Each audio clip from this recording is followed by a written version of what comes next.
Bonjour à toutes et à tous, j'espère que vous allez bien. Moi je suis ravie de vous retrouver pour une nouvelle vidéo sur cette chaîne. Vous l'avez peut-être vu, je n'ai pas posté en à peu près 2 mois. J'étais un petit peu éloignée de YouTube, j'avais pas trop la motivation de filmer quoi que ce soit. Et surtout au mois d'avril, je n'ai lu qu'un livre en fait, j'ai lu un manga et je vais en parler à la fin de cette vidéo parce que comme le titre vous l'indique, je combine mes lectures de mars et mes lectures d'avril. Et en fait, cette panne de lecture a fait que j'étais aussi pas très motivée pour filmer des choses. J'ai été assez occupée, j'ai commencé un travail et je suis allée voir ma sœur dans la région dans laquelle elle vit. Je suis allée voir mon copain, pareil, j'ai dû faire pas mal de trains et du coup, pas forcément le temps de filmer des choses.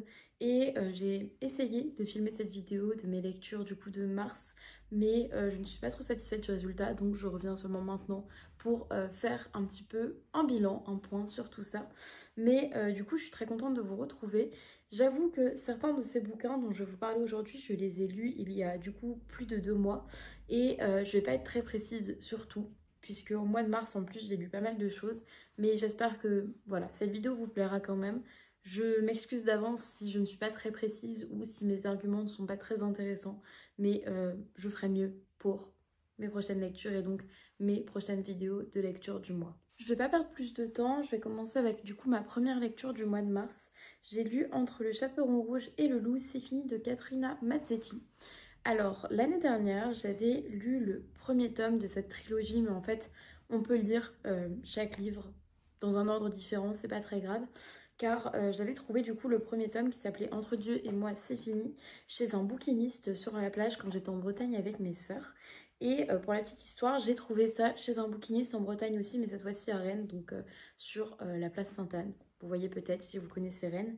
Et du coup, j'ai trouvé ça assez drôle dans un contexte très similaire de trouver des romans de cette autrice. C'est pour ça que j'ai acheté la suite, mais sinon je pense que je ne serais pas allée vers ce second tome si je ne l'avais pas trouvé vraiment à 1 euro du coup chez les bouquinistes. Et du coup, simplement pour vous parler du premier tome, j'avais lu l'été, c'était l'histoire de Linnea, qui est une jeune fille suédoise, puisque ce sont des romans qui se passent en Suède écrits par une autrice suédoise. Et Linnea, elle a perdu sa meilleure amie qui s'appelait Pia. Et tout le premier tome, tout du coup le premier roman, c'est Linnea qui essaye de grandir, de vivre sa vie d'adolescente, un peu cynique mais en même temps très vulnérable, tout en traversant le deuil, et le deuil d'une amie en plus, en essayant de comprendre les choses qu'elle n'a pas vues, les secrets peut-être que Pia lui gardait. Et c'était très touchant, j'ai beaucoup aimé.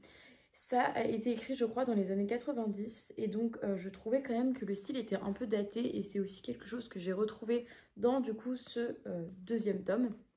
Même si j'ai quand même bien aimé ma lecture, en vrai j'ai bien aimé ma lecture, mais voilà, c'était pas non plus un roman incroyable. Je pense que c'est pas forcément quelque chose que je vais vraiment retenir, dont je vais vraiment me souvenir, voilà, plus le temps va passer.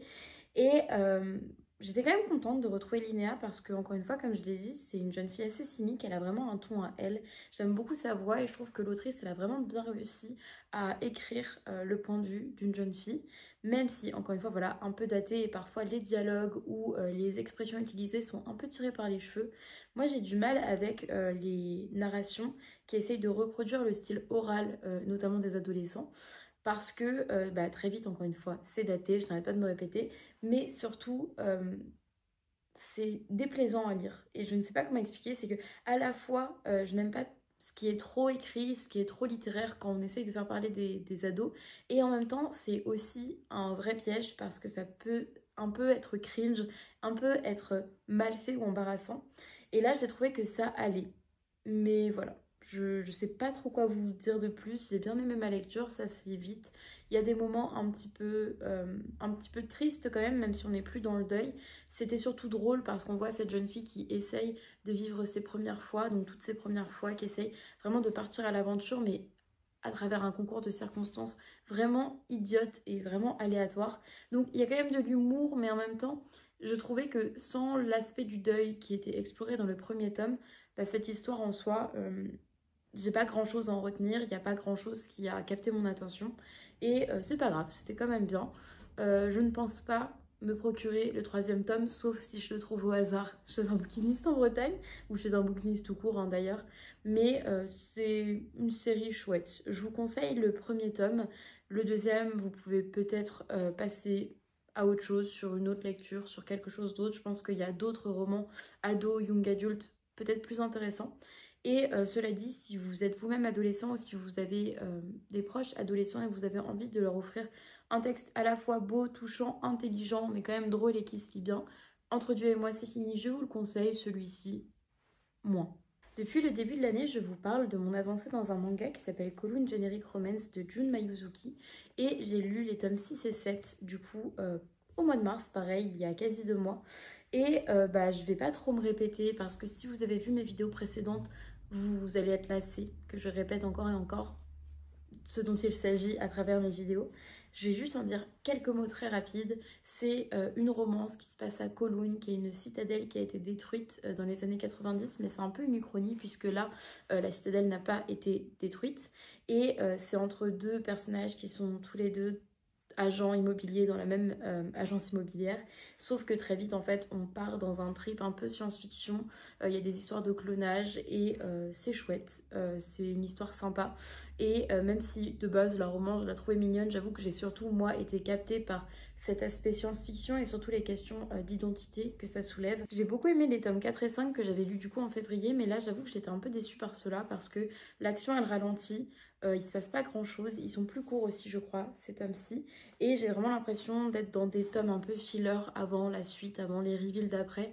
Je sais pas si au moment de dessiner et d'écrire les tomes 6 et 7, l'autrice savait déjà où elle voulait aller, mais on dirait un peu qu'elle gagne du temps et je ne sais pas pourquoi pour l'instant et du coup c'était pas forcément aussi plaisant que de lire les précédents tomes. Et surtout moi j'ai été énervée parce que, alors il n'y a pas de scène de sexe dans Kowloon, donc si c'est quelque chose que vous n'aimez pas, sachez que vous pouvez les lire, mais en même temps il y a quand même parfois des scènes où les corps sont un peu révélés et des scènes où il y a un peu quand même des actes sexuels qui sont suggérés. Et moi j'ai pas aimé ça parce que je trouvais que ça desservait complètement le propos, que ça n'apporte rien à l'histoire. Et c'est comme si cette autrice elle dessinait des planches pour plaire à un public, à des lecteurs masculins qui ont envie de lire des trucs sensuels, alors que je trouve que c'est pas le propos. Qui est de la sensualité d'ailleurs, qui est de la sensualité, ça s'entend parce que ça reste une romance, mais c'était vraiment, alors j'ai pas vraiment là d'idée parce que je n'ai plus en tête quelles images en fait m'ont un peu saoulée, mais vraiment parfois c'est juste un personnage féminin qui va avoir un truc dans la bouche et on comprend ce qui est suggéré. Et je trouvais que c'était vraiment décevant en fait qu'un manga qui me plaît à ce point puisse aussi représenter des femmes et leurs corps sont improbables forcément. Enfin, on sait que la représentation dans les mangas c'est pas trop ça et enfin voilà, ça c'est un aspect qui m'a vraiment énervée. Pardon, j'en parle assez mal, c'est assez décousu, mais du coup voilà, j'étais un peu déçue par ces tomes-ci et j'espère vraiment que les prochains tomes, du coup je crois que le tome 9 est sorti et donc il me manque 2 tomes là actuellement. J'espère que les prochains tomes vont être plus intéressants, qu'il va se passer plus de choses et que je vais réussir à passer outre ces scènes et ces planches en fait et ces représentations qui n'ont selon moi pas lieu d'être parce que c'est vraiment quelque chose qui m'épuise facilement quoi. Enfin c'est dommage qu'une histoire aussi intéressante puisse être entachée par un besoin de représenter des femmes comme ça. Moi ça m'épuise. On passe à un autre manga que j'ai lu au mois de mars. J'ai lu Saturn Return de Akane Torikai, c'est le tome 1.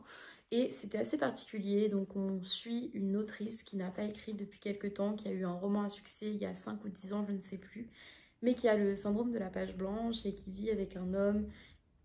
Ils n'ont pas l'air très épanouis, c'est le moins qu'on puisse dire. Lui veut un enfant et elle n'en veut pas. Et du coup, cette autrice qui a un syndrome de la page blanche va avoir un nouvel éditeur qui va la pousser un peu dans ses retranchements et qui va vouloir un peu connaître ses traumatismes pour qu'elle puisse écrire un nouveau roman et qu'elle puisse de nouveau toucher les lecteurs de par ses expériences. Puisque son premier roman concernait l'un de ses amis et que celui-ci vient de mourir dans des circonstances tragiques, ce qui oblige du coup Ritsuko à replonger un peu dans son passé douloureux.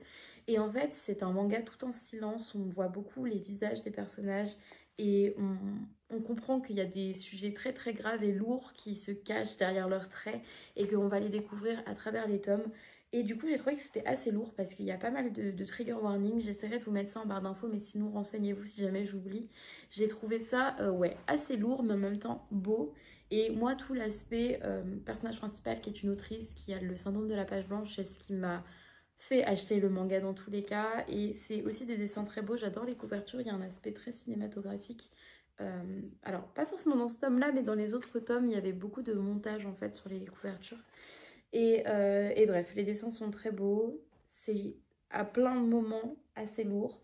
Faites attention à vous si vous décidez de lire ce manga, même s'il n'y a pas de scène trop graphique. Les thèmes, voilà, ça prend un peu au trip quoi. Je lirai la suite, mais je ne sais pas quand. C'est pas ma priorité là en termes de manga. Il va falloir que je m'achète pas mal de suites. Mais j'ai aussi d'autres mangas que mon copain m'a prêté que j'ai à lire. Donc on verra. Si vous l'avez lu, n'hésitez pas à me dire si selon vous la suite en vaut la peine. Mais j'ai lu sur internet qu'apparemment la suite est meilleure que le tome 1. Non pas que le tome 1 m'ait déçu, mais plutôt que pour l'instant je ne sais pas encore si je suis convaincue pour tout lire. Ensuite on passe à une giga déception et je suis vraiment trop déçue parce que c'était l'un des livres qui me faisait le plus envie et l'un des livres qui est dans ma vidéo de mes 25 livres anticipés pour 2025, 25 livres que j'aimerais lire en 2025. Il s'agit malheureusement du Chien Noir de Lucie Barat. Déjà, regardez-moi à quel point ce livre est magnifique. Lucie Barat, je l'avais découverte en fin d'année dernière avec Roman de Ronces et d'Épines, qui est son deuxième roman. Celui-ci, c'est son premier.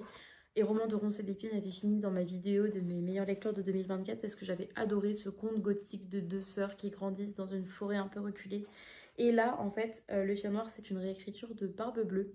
Ce n'est pas un conte que je connais si bien, mais j'avais commencé, aussi en 2024, mais jamais terminé, Les femmes qui courent avec les loups de Pinkola Estes. Je crois que Pinkola Estes, son deuxième prénom, mais c'est dans son nom d'autrice, quoi. Et en fait, il y avait un des chapitres de Femmes qui courent avec les loups qui parlait justement de Barbe Bleue. Et c'est un peu comme ça que j'ai découvert ce conte, ce mythe, d'un homme qui enferme ses épouses dans un château, dans son château, et qui prend du coup l'héroïne comme nouvelle épouse et lui dit tu ne peux pas, tu peux faire tout ce que tu veux dans le château, mais tu ne peux pas ouvrir cette porte, utiliser cette clé. Et évidemment, l'héroïne, elle va ouvrir la porte et découvrir toutes ces femmes et toutes ces horreurs qu'il cache et tout ce qu'il leur fait en fait. Et du coup, c'est une réécriture. Et moi, ce qui m'a un peu surpris, c'est que je m'attendais quand même à quelque chose en plus. Mais en fait, c'est vraiment le mythe que je viens de vous raconter. C'est évidemment dans un univers gothique avec une plume que je trouve très belle. Vraiment, Lucie Barat, elle sait créer des ambiances pesante, lourde, mais en même temps magique et assez originale. Ça, c'était vraiment le point positif. Mais en fait, je trouvais déjà que c'était un peu trop écrit puisque elle utilise vraiment les codes du conte de fées. Donc le Il était une fois. Tous les chapitres, je crois, commencent par la même phrase. Bah oui, il était une fois. Je ne savais plus ce que c'était, mais chaque chapitre commence par Il était une fois. Et en fait, je trouvais que c'est bien de reprendre les codes du conte, mais je ne voyais pas du tout ce qu'elle rajoutait à ça. Et surtout, moi, la manière dont j'ai été introduite à Barbe Bleue, donc à travers Femmes qui courent avec les loups, c'est que c'est vraiment un mythe dont on peut faire une lecture très évidente, qui est féministe et qui est celle de l'émancipation de la femme, mais aussi évidemment des souffrances qu'endure la femme face à un homme violent et face à une société globalement menée par des hommes, et donc la violence de ces hommes-là. Et en fait, j'ai trouvé que Lucie Barat, elle ne rajoute rien à ce mythe, voire même le féminisme que je m'attendais à trouver n'était pas présent du tout. Parce qu'évidemment, l'héroïne, elle est esselée, elle attend un peu de voir à quelle sauce elle va être mangée par ce mari qui disparaît pendant une partie du roman puis qui revient. Sauf que je crois que du coup, c'est une invention de l'autrice, ou plutôt elle cumule Barbe Bleue à un autre conte, mais il va y avoir un personnage en plus, le personnage du Chien Noir, qui va s'ajouter à ça et qui va au final assurer, alors je veux pas trop vous spoiler, mais qui va du moins donner à ce conte un aspect romantique en plus. Et du coup c'est un petit peu, encore une fois, l'héroïne qui se fait sauver par un autre homme. Donc en fait, les hommes sont toujours là. Je sais pas comment expliquer. C'est pas un problème de mettre de la romance ou voilà, de décider que un personnage comme ça se fait sauver par un homme. Mais je m'attendais pas du tout à ça en fait en lisant Le Chien Noir. Et surtout, le point qui m'a le plus dérangé, pardon, ça va être un sujet un peu triggerant. Elle est assez lourde cette vidéo et en plus il n'y a plus beaucoup de lumière d'ailleurs. Ambiance un peu bizarre. Il y a une scène à un moment qui inclut ce chien noir. Une scène de zoophilie Et c'est-à-dire qu'à la fin de l'histoire, on comprend que ça n'est pas vraiment ça. Mais quand même, j'étais tellement surprise à ma lecture que j'ai dû relire plusieurs fois pour être sûre que je comprenais bien parce que j'ai cru que je devenais folle. Et en fait, ce n'est absolument pas quelque chose qui est critiqué ou qui est... Enfin, c'est d'une violence en fait de lire ça parce que même si c'est juste 3 lignes, bah, moi ça m'a vraiment dégoûtée, normal, enfin évidemment. Et même si c'est justifié à la fin, bah, en fait, tout le temps où j'ai continué le bouquin, donc quasiment la moitié, j'avais que ça en tête en fait. Et j'arrivais pas à me sortir ça de la tête. Et évidemment, en plus, cette scène, moi j'arrêtais pas de me dire, c'est bon, il va y avoir une explication à la fin qui va faire que. Bah, du coup, en fait, j'étais plus du tout dans le bouquin, j'étais juste dans l'attente qu'on me justifie cette scène qui n'avait pas lieu d'être, enfin ces 3 lignes qui n'avaient pas lieu d'être. Et ça m'a vraiment beaucoup sorti de ma lecture. Et du coup, bah voilà, je suis déçue, très déçue. Alors pas par Lucy Barrett en elle-même parce qu'elle a écrit un roman que j'ai adoré et que je sais que c'est juste que ce roman et moi, ça l'a pas fait. Peut-être aussi que si je connaissais mieux le conte ou si j'étais peut-être plus sensible, non pas sensible parce que j'aime bien la littérature gothique, mais du moins que je m'y connaissais plus en littérature gothique et en trope, etc. Peut-être que j'aurais pu plus apprécier cette lecture parce que évidemment, c'est aussi un roman d'épouvante et tout comme dans Roman de ronces et d'épines, il y avait pas mal finalement d'horreur, notamment dans cette nature à la fois luxuriante mais en même temps très maléfique. Il y avait des descriptions de la nature que j'ai trouvé vraiment genre qui m'ont donné la nausée dans cet autre roman. Donc en fait, oui, elle manie aussi l'horreur, donc peut-être aussi que c'était quelque chose qu'elle a utilisé pour contribuer à cette atmosphère-là très pesante et très lourde et un peu horrifique. Mais moi, ça l'a pas fait. Moi, pour moi, c'était mon... Non, je mets une limite très claire. Je ne peux pas lire des romans... Enfin, je ne peux pas apprécier des romans dans lesquels il y a ce genre de scène. Stop, voilà. Et je sais que certaines personnes qui me suivent ont aimé ce roman. N'hésitez pas à me dire dans les commentaires ce que vous en pensez. Évidemment, moi, quand je critique un roman, ce n'est absolument pas pour m'en prendre à vos goûts. Je comprends qu'on l'ait aimé parce que ça reste quand même, encore une fois, un roman très bien écrit, une ambiance vraiment qui nous captive, qui nous entraîne. Mais bah, j'aimerais beaucoup en discuter avec vous dans les commentaires et peut-être que c'est ma lecture aussi qui n'est pas adaptée, enfin du moins, peut-être que ma lecture était trop limitée à quelque chose et que je n'ai pas su voir d'autres choses qui justifieraient cette scène ou du moins qui... Je ne sais pas, peut-être que je manque d'un truc, peut-être que je manque d'éléments pour comprendre ce roman, mais malheureusement ça ne l'a pas fait. Et c'est très dommage. Mais je le garde quand même dans ma bibliothèque parce que je le trouve trop beau, voilà, tout simplement. Et je suivrai dans tous les cas les prochaines sorties de Lucy Barrett, qui, je pense, est une autrice très douée et qui, je pense, pourra écrire d'autres romans qui me plairont. Ensuite, j'ai lu un autre livre qui était dans ma liste de livres à lire pour 2025 et c'est un livre que j'ai beaucoup aimé. Mais c'est dur pour moi quand même de le mettre dans ma liste de coups de cœur parce que les sujets étaient tellement lourds que c'est un livre qui m'a aussi fait pas mal de mal, en fait, qui m'a causé pas mal de souffrance interne. Il s'agit d'Un monde plus sale que moi de Capucine Delattre. Et Un monde plus sale que moi, ça parle de Elsa qui a 17 ans au moment de l'affaire MeToo, au moment où les langues se délient et où les femmes ont le courage, du moins. Non, c'est pas une expression que j'aime, mais il se passe quelque chose dans la culture où enfin les femmes arrivent à parler des abus qu'elles ont subis de tellement d'hommes dans leur entourage, donc à la fois de célébrités mais aussi finalement dans un cercle plus proche, notamment de cette héroïne. Et c'est un peu sur cette génération qui vit MeToo à 17 ans mais en même temps qui n'en voit pas forcément de conséquences positives puisque la société ne fait rien pour les aider. La société ne change pas et finalement elles-mêmes vont être victimes de violences et d'abus sexuels. Et donc Elsa, elle va commencer une relation avec un garçon de son âge ou un peu plus âgé, je ne sais plus, qui s'appelle, je crois, Victor. Et en fait, c'est au départ pour elle, donc sa première relation, c'est au départ pour elle vraiment le grand amour, c'est un conte de fées. Sauf que très vite, elle va se rendre compte que ce qu'elle vit avec lui, ce qu'elle subit, ce n'est pas normal. Et c'est lourd, c'est difficile parce qu'on suit vraiment les pensées de cette jeune fille. C'est assez long finalement, je pensais pas que ce serait... Enfin, du moins ça se lit vite, mais il y a pas mal de passages où elle-même réfléchit énormément à ce qu'elle est en train de vivre et donc ça prend pas mal de temps en fait parce qu'on suit vraiment toutes ses pensées sur plusieurs années.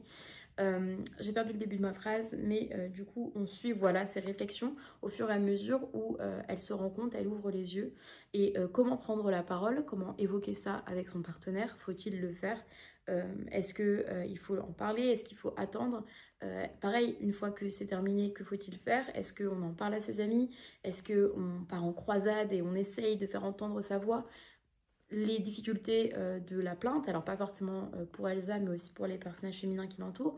Est-ce qu'on est pris au sérieux quand on porte plainte? Spoiler, non. Est-ce qu'une fois qu'on prend la parole, on est défini que par ça, que par le fait qu'on est une victime? Est-ce que le fait d'avoir été victime de ça, ça veut dire qu'il faut se battre pour les autres? Ou est-ce que on peut quand même conserver son identité de personne et ne pas être définie par les autres que comme celle qui a subi ces abus-là et qui en a parlé? Enfin, j'ai trouvé que Capucine de Lattre, dans une belle plume qui dit les choses et qui ne cherche pas à enjoliver la vérité, mais qui est aussi très efficace et qui est d'ailleurs très très représentative de la voix d'une fille de son âge. Enfin, j'ai trouvé que c'était écrit parfaitement. Elle ne cherche pas à dissimuler les choses. J'ai trouvé que Capucine de Lattre, elle évoque vraiment presque toutes les facettes de ce genre d'histoire, de ces histoires, j'allais dire sordides, mais en même temps qui arrivent tous les jours et qui sont tellement communes et qui sont tellement banales que ça en fait très mal. En fait, moi, j'ai jamais lu un roman qui allait aussi loin dans la réflexion et qui tirait un petit peu tous les fils de ce qu'on peut traverser quand on subit ce genre de choses. Et c'était complexe, profond, mais en même temps très simple à lire et surtout hyper accessible, et c'est en ça que je pense que c'est un roman d'utilité publique, parce que c'est un roman qu'on peut mettre entre toutes les mains et qu'on devrait mettre entre toutes les mains. Je pense que c'est un roman qu'il faut mettre dans les CDI dès le collège, au lycée. Je pense que beaucoup de jeunes femmes devraient lire ça. C'est de la prévention aussi, mais pour celles pour qui c'est un peu trop tard, aussi pour réaliser que c'est pas forcément quelque chose dont on doit être fier, mais que malheureusement on n'est pas seul, mais que ça peut aussi être un moyen de réfléchir à ce qu'on a vécu, peut-être pas à trouver des réponses, mais au moins à un peu faire communauté là-dedans. Et enfin bref, j'ai trouvé que c'était très beau, très intéressant. C'est difficile d'en parler, mais en tout cas c'était une lecture que je ne peux pas dire bonne, mais ça m'a fait vibrer, ça m'a fait ressentir plein de choses, malheureusement des choses aussi négatives, mais c'est d'utilité publique. Voilà, je me répète, mais je sais pas en parler mieux. Lisez ce livre, c'est hyper important. On va passer à une giga surprise, vraiment peut-être ma meilleure lecture, non peut-être pas, mais l'une de mes meilleures lectures du mois de mars. J'ai lu La Maison à la Porte Dorée d'Elodie Harper, qui est le deuxième tome d'une série qui commence avec L'Antre des Louves. L'Antre des Louves, ça parle de Amara qui a 18 ans je crois et qui est une esclave sexuelle à Pompéi. Je ne sais plus en quelle année, mais c'est je crois 2 ou 3 ans avant l'éruption du volcan qui va détruire la ville. Et du coup, on suit son quotidien sordide dans un bordel, dans un lupanar, avec toutes les autres filles qui travaillent pour le même homme qui s'appelle Félix, qui est un homme très cruel et en même temps un peu rusé, qui va utiliser Amara pour se faire plus d'argent à travers d'autres moyens. Et du coup, Amara va développer, grâce à cet homme qui est pourtant terrible, pas mal de connaissances, de compétences pour s'en sortir différemment qu'à travers du coup la prostitution. Et du coup, bref, le premier tome, c'était une lecture que j'ai faite il y a quasiment 3 ans. Et j'avais été un peu déçue parce que même si j'adore le cadre, en fait j'avais trouvé que c'était pas très bien écrit, ou du moins pas très bien traduit. Vous voyez un petit peu les page-turners qui n'ont pas vraiment d'autre objectif que de raconter une histoire et qui ne prennent pas vraiment soin de l'écriture, du style, de proposer des choses intéressantes. Alors c'est pas grave parce qu'il y a énormément de bouquins écrits comme ça et il y en a plein que j'aime bien. C'est juste que en fait j'ai trouvé que le ton était trop léger par rapport au sujet et au thème abordé. J'ai trouvé que les personnages entre elles, du coup notamment ces femmes qui travaillent au bordel, elles avaient une voix et elles parlaient d'une manière très enfantine, et je trouvais ça assez dérangeant parce que c'était vraiment écrit comme un roman ado, alors qu'on parle de très jeunes femmes, mais de jeunes femmes qui vivent l'horreur tout simplement. Et ouais, le ton était un peu trop léger, j'ai trouvé la romance assez lourde, enfin je trouvais que en gros c'était un livre avec de bons éléments, mais l'écriture pêchait un peu, et du coup c'était vraiment une lecture mid, c'était moyen. Et j'avais demandé pour mon anniversaire il y a 2 ans le deuxième tome parce que je voulais quand même continuer cette série, ça me restait pas mal en tête en fait, il y avait des scènes qui me restaient en tête. Et du coup on me l'a offert il y a 1 an et demi du coup pour mon anniversaire. Et je ne le lisais pas parce que j'arrêtais pas de me dire ah, je me rappelle pas non plus tant que ça du premier tome, faudrait peut-être que je relise le premier tome. Mais en même temps je l'avais pas tant que ça aimé, du coup, enfin, pourquoi je l'ai demandé, enfin même je regrettais un petit peu de l'avoir demandé parce que je le voyais dans ma bibliothèque, un peu pourrir dans son coin et je savais pas trop si j'allais le lire un jour. Mais là je sais pas, j'ai eu une intuition, je me suis dit ok, maintenant je me lance, c'est le moment. Et ben j'ai adoré ma lecture. J'ai adoré ma lecture et je ne comprends pas parce que j'avais vraiment pas aimé le premier tome. Et en plus d'habitude dans les trilogies, le deuxième tome c'est là où moi je suis un peu pas convaincue. Mais non, c'était pas du tout un tome filler, c'est un tome dans lequel il se passe énormément de choses, voire même plus de choses que dans le premier tome. Et en fait, j'ai adoré retrouver les personnages. La plume, le ton est toujours un peu bof pour moi, mais j'ai l'impression que les personnages ne parlent plus comme des ados, jalouses les unes des autres. Et j'ai trouvé que vraiment, chaque personnage est plus intelligent dans ce tome, alors aussi parce qu'elles grandissent et elles vivent des expériences à certains moments tellement traumatisantes qu'elles sont un peu obligées de vieillir et de mûrir en fait, tout simplement. Et je sais pas trop comment expliquer, mais j'ai trouvé ça ultra divertissant. Ça faisait longtemps, je crois, que j'avais pas lu un livre qui était purement divertissant. Et je me rappelle, j'étais du coup partie voir mon copain dans sa ville étudiante dans le sud de la France.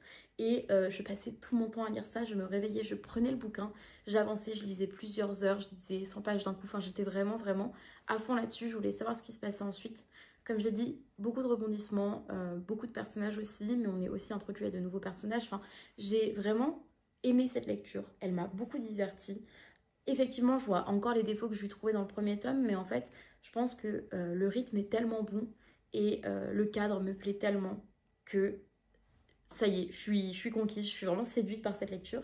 Évidemment, c'est pas la lecture du siècle, mais j'ai vraiment hâte de lire le troisième tome, troisième et dernier tome, parce que là, en fait, ouais, ça me manquait d'être entraînée par une lecture, de lire un truc divertissant comme ça. J'avais l'impression de me retrouver à 16 ans quand je lisais des séries un peu page-turner comme ça, avec plein de rebondissements.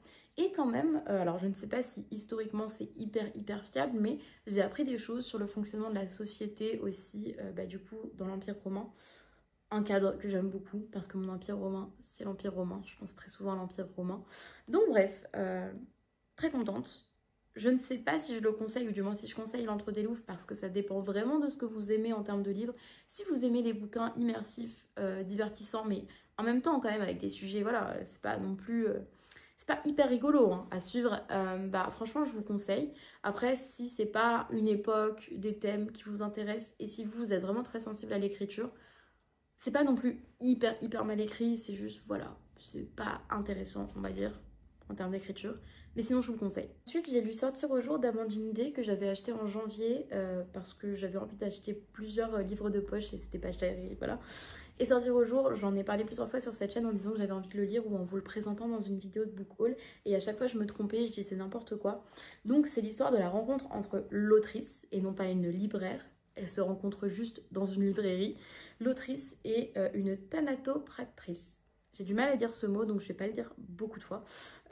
Sortir au jour, du coup, ouais, c'est une sorte de... C'est de la non-fiction, mais en même temps, c'est ce genre de roman un peu inclassable où ça tient aussi de l'essai, mais aussi un petit peu de l'autofiction, puisque l'autrice, elle parle de sa rencontre avec cette femme et aussi des choses qu'elle a vécues pendant le confinement, parce qu'il est aussi question de deuil.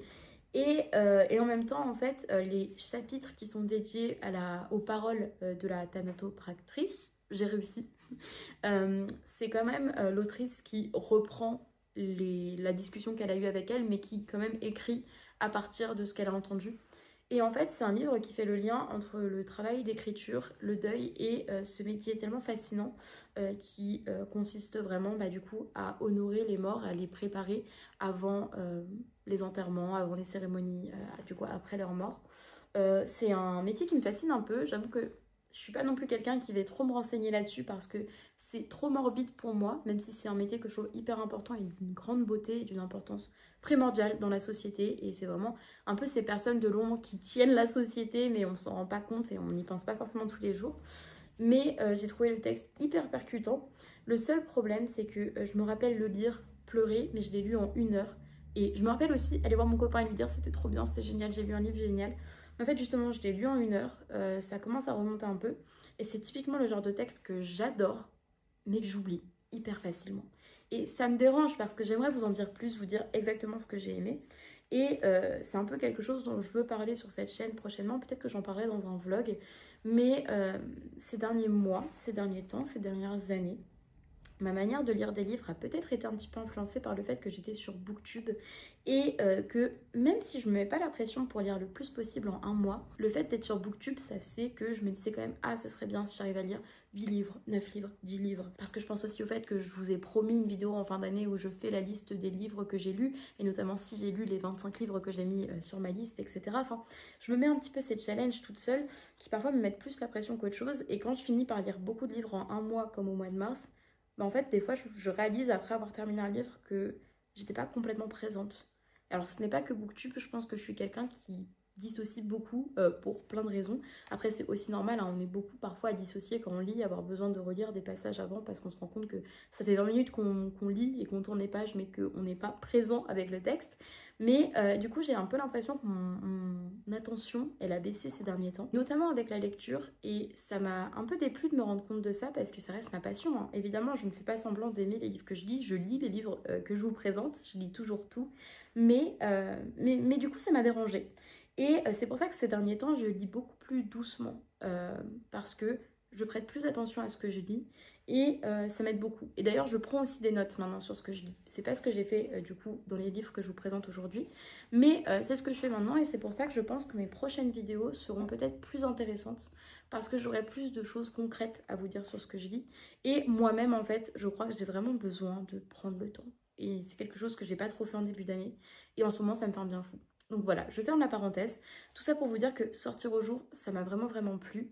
Je me rappelle pas de tout, mais je sais qu'elle mettait aussi, elle parlait aussi du confinement, de l'impact que ça a eu. Et c'est un truc qu'on commence à voir de plus en plus. C'est ces livres qui parlent de cette période qu'on a vécue.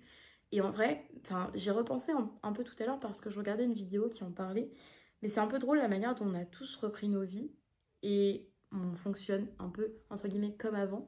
Alors que tellement de choses ont changé et qu'on a vraiment vécu quelque chose de très particulier en tant que monde entier, en fait, pendant la crise sanitaire.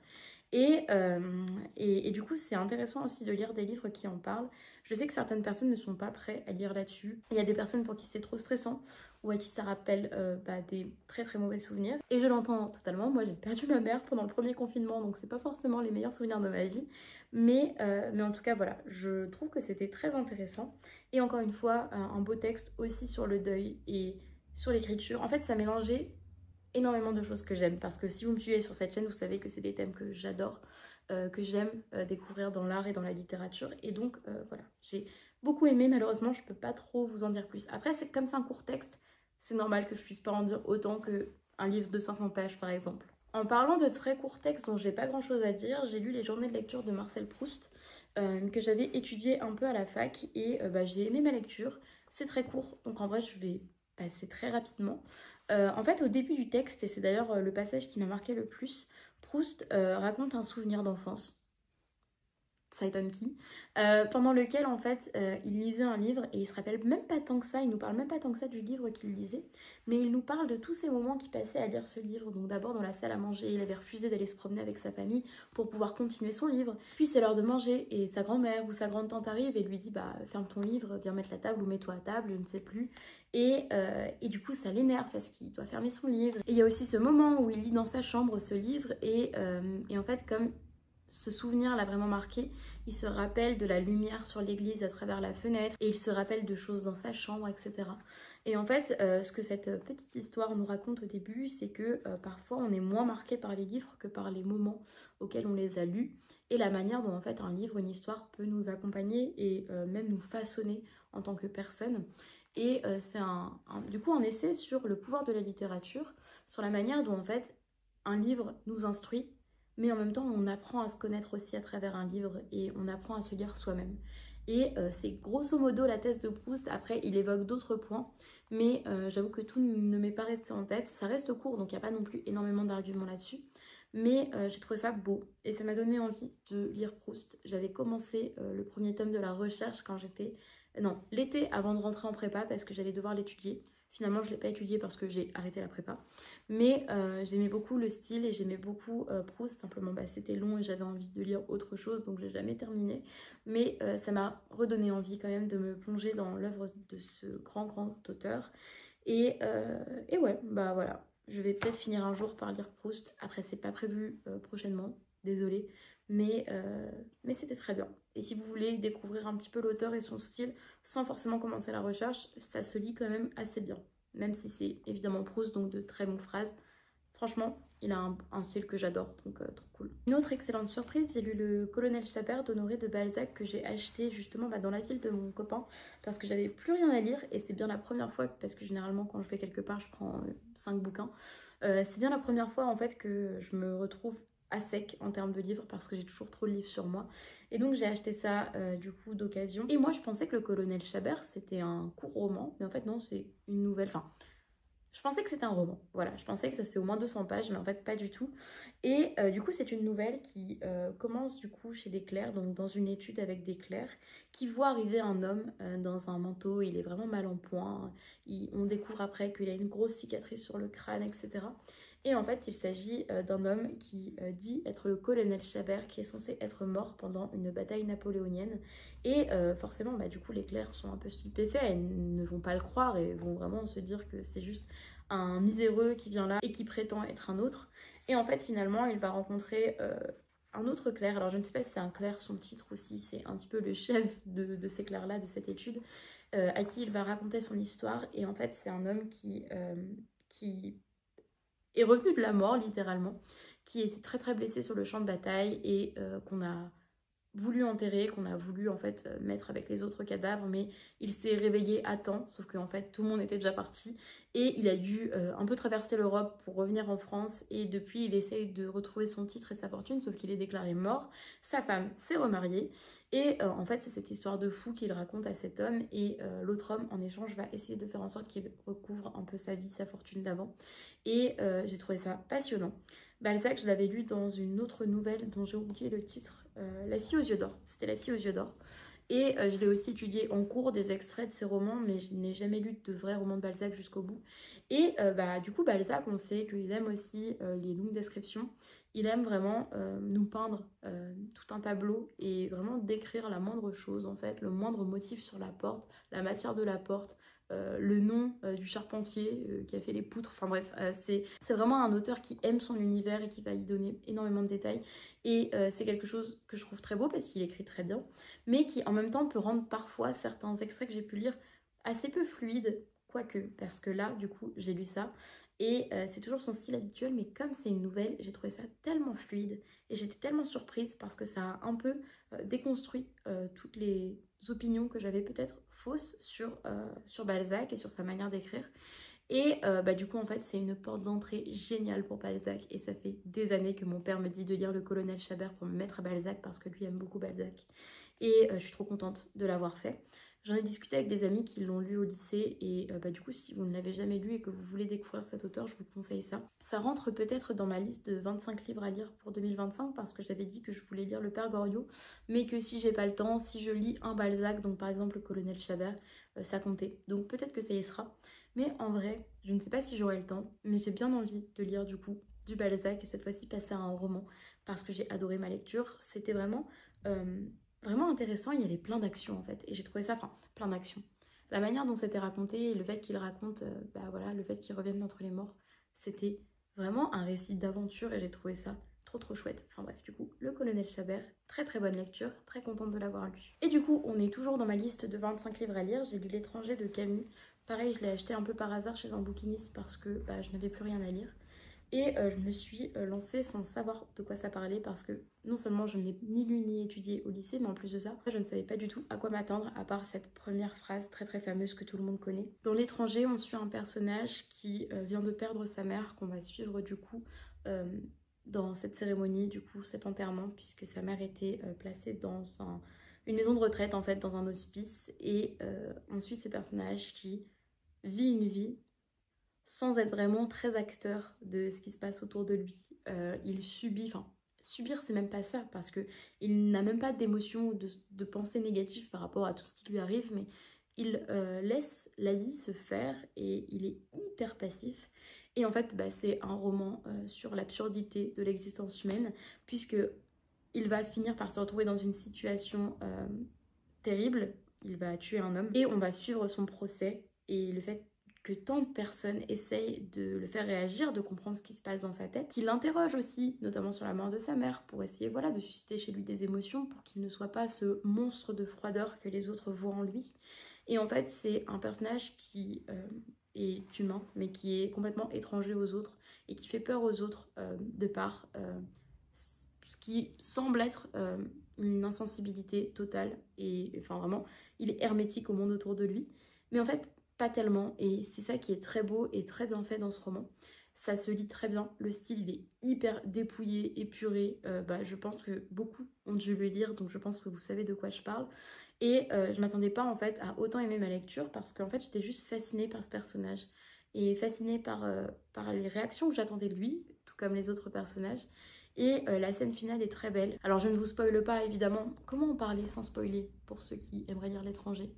Il y a un moment en fait où il y a quand même un changement un peu dans sa tête et j'ai trouvé ça très beau. Et il y a une image très belle, quelque chose vraiment qui émerge et j'ai trouvé ça très chouette, vraiment très bien.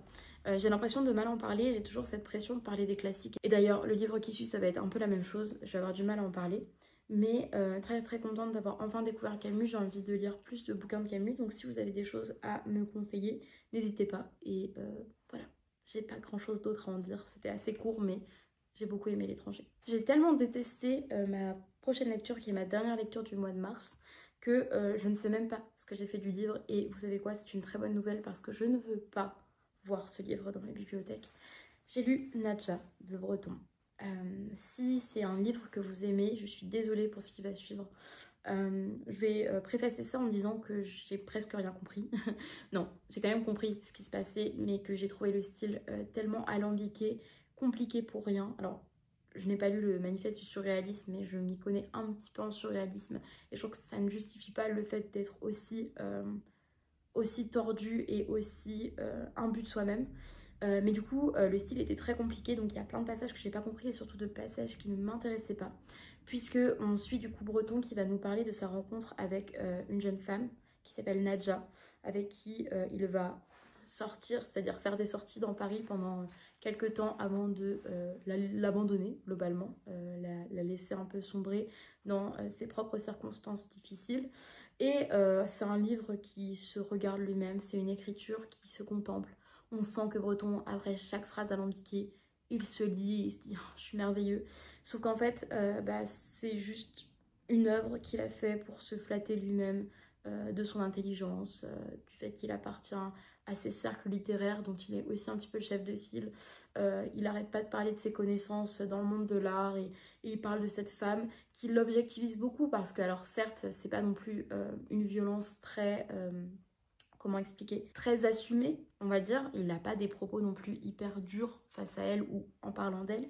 Mais en fait, la manière dont il se sert un peu d'elle comme d'un animal sauvage qu'il faut décrire et qu'il prétend un peu aimer. Parce que c'est vrai que moi, quand on m'a parlé de Nadja, on m'a parlé du roman d'amour surréaliste, alors qu'il n'y a pas d'amour là-dedans. Hein. Franchement, c'est juste un homme très très imbu de lui-même, très narcissique, qui observe une femme un peu perdue et qui essaye de créer des discussions et du lien avec elle en finalement utilisant peut-être sa détresse à elle psychologique. Alors je dis pas qu'elle n'était pas intelligente ou qu'elle n'avait pas une identité propre hein, du tout, mais la manière dont il en parle, on dirait qu'il n'arrête pas de chercher des signes dans ce qu'elle dit, dans ce qu'elle raconte de sa vie pour essayer de faire du lien avec lui. Et donc forcément c'est très surréaliste hein, évidemment, c'est vraiment vraiment tiré par les cheveux à certains moments, mais moi de base j'aime bien le surréalisme, mais en fait j'ai trouvé que c'était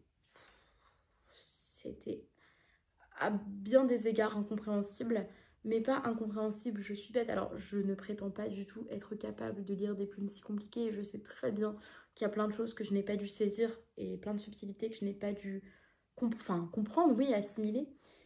Mais en même temps, pourquoi faire un roman pareil? Pourquoi faire? Et je suis quelqu'un qui adore les expérimentations avec l'écriture, je suis vraiment quelqu'un qui adore ça.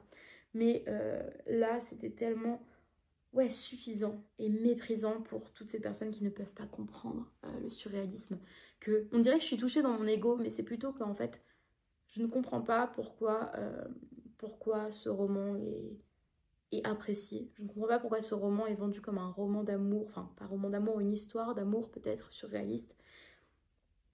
Ensuite, en plus après ça, j'ai discuté avec ma soeur de breton, je me suis un peu renseignée sur lui.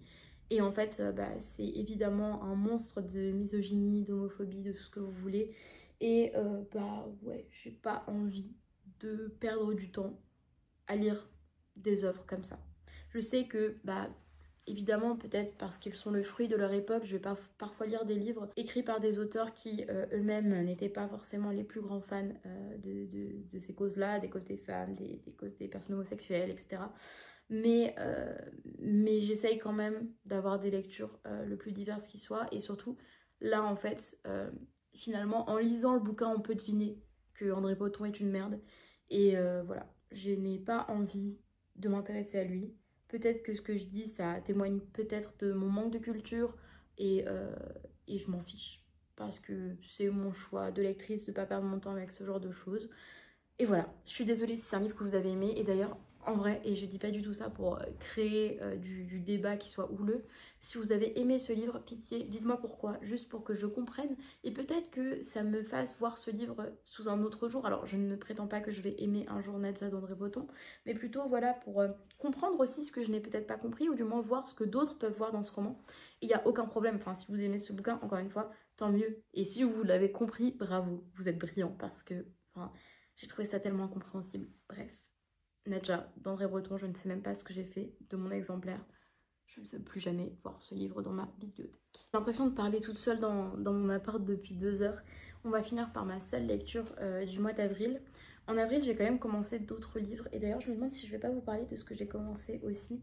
Mais je n'ai terminé qu'un seul livre et c'est un manga. J'ai lu Gokinjo, du coup le tome 2 de Ayazawa. Et je vais aller très vite. Je vous ai parlé du premier tome il y a 1 mois ou 2 du coup. Et c'est l'histoire d'une jeune fille qui vit en face de son amie d'enfance dont elle est aussi un peu amoureuse. Et ils vont tous les deux dans un lycée d'art. Ils sont tous les deux un peu artistes. Ils ont chacun, donc tous les personnages qui sont dans ce lycée ont un peu leur spécialité. L'héroïne, elle fait des vêtements. Et du coup, elle veut créer sa propre marque. Donc en plus, les vêtements qu'on lui voit sur la couverture, ce sont ses créations à elle. Et c'est vraiment adorable. Enfin, moi j'adore Ayazawa parce que je suis très très fan de Nana, c'est mon manga préféré. Et là du coup c'est beaucoup plus feel good, beaucoup plus jeune aussi. Je pense que ça on peut le lire vraiment quand on est jeune ado quoi. C'est vraiment chouette à suivre. Et je m'attendais pas à aimer à ce point parce que je n'arrête pas de dire que moi je ne suis pas tant intéressée que ça par les mangas qui suivent des jeunes publics, enfin du moins qui suivent des adolescents. Parce que généralement, c'est toujours la même histoire, toujours la même romance, dans le même lycée, le même cadre, les mêmes histoires avec les amis et tout. Mais Ayazawa, c'est un truc que je trouve fou. Elle est tellement drôle. Et j'en ai parlé quand j'ai parlé du coup du premier tome. Dans Nana, il se passe plein de choses tragiques. Nana, c'est vraiment un manga à bien des égards difficile à lire parce qu'il y a des thèmes très lourds. Mais même dans Nana, Ayazawa, elle fait des petits dessins en fait en bas de ses pages ou ces personnages qui commentent un peu l'action qui est en train de se passer. Enfin, elle a plein de moyens de rendre ce qu'elle fait encore plus drôle. Et du coup là aussi c'est empli d'humour. Et autre chose, c'est que, alors ça j'en ai aussi parlé la dernière fois, pardon je me répète, mais ça a été écrit, publié, dessiné du coup il y a 30 ans et ça n'a pas vieilli. Je trouve que ça n'a pas mal vieilli du tout, que c'est vraiment intemporel. Et pour finir, le style d'Ayazawa, je trouve qu'elle dessine très bien. Donc voilà, c'est tendre, c'est doux, c'est drôle, c'est beau. Et je suis déjà hyper attachée aux personnages, à ce groupe d'amis. Ils sont drôles et enfin, j'ai vraiment envie de les suivre plus longtemps. Après, je sais qu'il n'y a que 4 tomes dans ces éditions parce que ça réunit plein de chapitres qui ont été publiés dans des magazines à l'époque. Mais ouais, j'ai adoré. Et d'ailleurs, même, je viens de me rappeler en feuilletant, j'ai même lâché une larme. Et je ne m'attendais pas du tout à pleurer en lisant ça. Mais la fin est super émouvante et j'ai trop hâte de lire la suite. Je vais me les procurer bientôt, je pense. Un dernier petit mot pour les trucs que j'ai commencé du coup au mois d'avril. Il y a un livre que j'avais acheté il y a 2-3 mois qui s'appelle Croire. Je n'ai plus le nom de l'autrice parce qu'il est en haut et j'ai trop la flemme d'aller le chercher. Je vous mettrai la petite image ici. C'est un essai sur les pouvoirs de l'écriture et de la littérature et elle met ça en perspective, je crois, avec le deuil de sa mère. Évidemment, enfin, il n'y a rien de mieux pour moi, hein, ça m'intéresse trop, évidemment. Le deuil, l'écriture et surtout le lien avec la mère. On ne peut pas faire plus, moi, comme bouquin. Et j'avais commencé ça et en fait j'avoue que j'ai pas été très accrochée parce que en fait c'est aussi une autrice qui a été journaliste. Je me demande si elle a pas été... Non, elle a pas été reporter. Non, pas journaliste, je ne sais pas. Je crois qu'elle est dans les affaires internationales, étrangères, etc. Donc elle a énormément de connaissances sur des situations dans de nombreux pays et elle parle un peu de ça. C'est hyper flou ce que je dis parce que je suis désolée, hein, ça paraît très peu précis. Parce qu'en fait, je l'ai seulement commencé et que c'était une période où j'arrivais pas à lire et donc j'ai pas enregistré grand chose. Mais du coup, en fait, même si c'est intéressant, il y a énormément d'informations et j'étais pas dans le bon mood pour lire ça. Donc j'ai commencé, je pense que je vais reprendre cette lecture, mais pas maintenant, c'est pas le moment pour moi. Et ensuite, j'ai commencé Les Oiseaux du Temps, que j'ai moi acheté en anglais et j'aurais dû suivre votre conseil. J'aurais dû lire ce livre en français parce que j'ai commencé Les Oiseaux du Temps, donc This is How You Lose the Time War en anglais. Et, euh, et je ne comprends rien. Enfin, je comprends évidemment, mais c'est une plume tellement poétique et un vocabulaire tellement précis que même moi qui lis en anglais depuis mes 12 ans et qui parle bien anglais et qui franchement n'ai aucune difficulté d'habitude, là je capte rien quoi. Et j'arrive à peu près à me situer ce qui est décrit, à me situer un peu où se trouvent les personnages quand elles reçoivent les lettres l'une de l'autre. Mais en fait, ça me demande, là pour le coup, trop de concentration. Ça me demande vraiment de lire hyper lentement. Et du coup, ça rend ça hyper désagréable. Surtout que c'est un court roman et j'ai pas envie de me traîner ça sur 2 mois, quoi. Donc je pense que je vais essayer de le trouver en bibliothèque en français. Et quand même garder le livre en anglais parce que je trouve que la couverture est très belle. Mais ouais, pour l'instant, je comprends rien. Et ça me déçoit un peu parce que j'avais vraiment envie de le lire au mois d'avril, du coup. Mais voilà pour ce que j'ai commencé. Et je vous en parlerai dans une prochaine vidéo. Mais en avril, j'ai lu du coup tout le long du mois, mais je l'ai terminé début mai. Et c'est pour ça que je vous en parle pas maintenant. Un roman qui est ma meilleure lecture de l'année. Donc je suis trop contente, c'est l'un de mes nouveaux romans préférés. Et j'ai trop hâte du coup de vous en parler dans une prochaine vidéo. J'ai vraiment cru que je n'arriverais pas à bout de cette vidéo. En plus, je l'ai un peu pris, je crois que ça s'entend. Merci de m'avoir suivi. N'hésitez pas à me dire dans les commentaires si vous avez lu ces livres, s'ils vous intéressent, et également ce que vous avez lu vous-même, du coup au mois de mars, au mois d'avril, si vous avez la foi de m'en parler évidemment, mais moi ça m'intéresse toujours. Et je vous dis à très bientôt pour une prochaine vidéo sur cette chaîne.